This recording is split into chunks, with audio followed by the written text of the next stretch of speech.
తెలంగాణ ముఖ్యమంత్రి తమ్ముడు రేవంత్ రెడ్డి మాటలు వింటే ఏడ్పు వస్తుంది.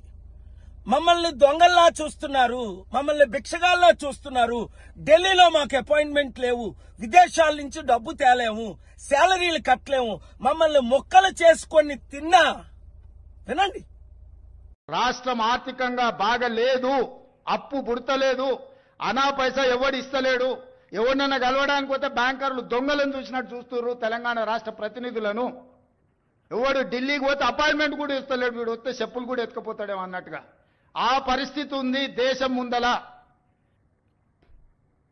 అప్పు పుడితే నేను కూడా ఏదో ఒకటి చేసి తెచ్చిచ్చేటోను, అప్పు పుట్టట్లేదు, ఎవడు బజార్లో నమ్మడం లేదు.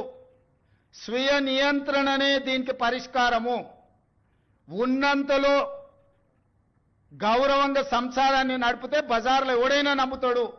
వీధికెక్కి రచ్చ చేసుకుంటే, కుటుంబం పరువు బజార్లో పడేసుకుంటే ఎట్లుంటుందో, ఉద్యోగ సంఘ నాయకులారా, రాష్ట్ర ప్రభుత్వం అనేది మన కుటుంబము. ఈ పరువును బజార్లో మీరు పడేస్తాము అని అంటే కుటుంబ పెద్దగా వద్దు అని నేను విజ్ఞప్తి చేస్తున్నా. విన్నారు కదా, నేను చెప్పాను. పాత అప్పు తెలంగాణ 7 లక్షల కోట్లు, తమ్ముడు రేవంత్ రెడ్డి ముఖ్యమంత్రి అయిన తర్వాత 2 లక్షల కోట్లు. ఈ 10 లక్షల కోట్లకు వడ్డీ ఎవరు కడతారు? అదే పరిస్థితి ఆంధ్రప్రదేశ్లో కూడా.